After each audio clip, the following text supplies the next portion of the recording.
time. Rich, thank you for joining me.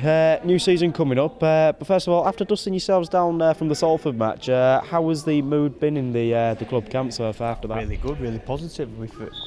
We went away from that game feeling that we'd made a big stride in the right way, in the right department. I thought apart from a couple of soft scores, I thought we were very good value with our defence, and I thought we challenged Salford in a lot of areas. I watched them play Hull at weekend, and they're a good team. They'll be a good team this year, and we went away very confident after that performance. And despite it being 3 defeats from 3 in the pre-season, would you say it's been a positive pre-season? Has the club made progress, would you think? Yeah, I do, yeah. It's obviously the fallout of last year was tough, but all the players get paid to perform well and come and train hard, and they've done that. And I think we've done something slightly differently, which I think will help us. I'm hopeful anyway. You never quite know how it's going to be, but our job is to prepare the players as best, and we've done that.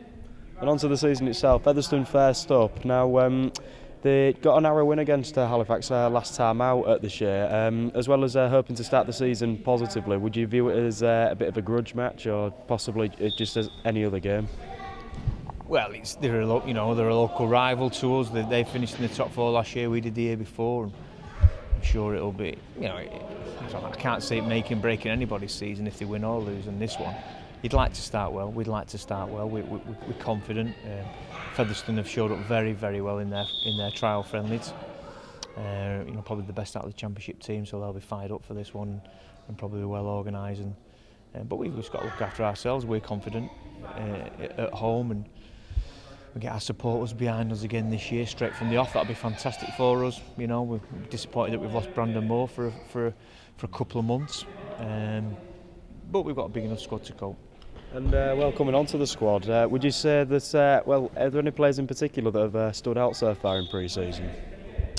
Yeah, well, Brandon's been very good, to be fair, and his injury doesn't detract away from that. He's prepared himself very well. Scott Morell's lost some weight. I think he's looking fine. He's got the captain's armband again, and he'll be working really hard for the team.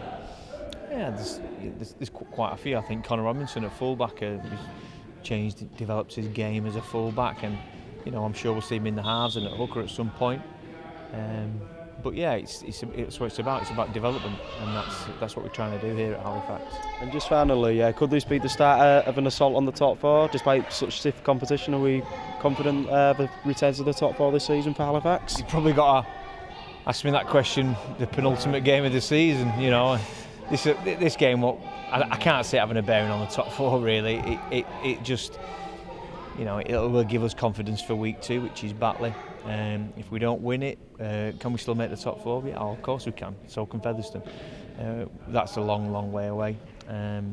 We've got to improve. We've got to improve on our performance against them last time, but also on our performance against Salford last week. We keep improving. We won't be far away. Yeah. Cheers, Rich. Thank you. No problem. Yeah, just grab me.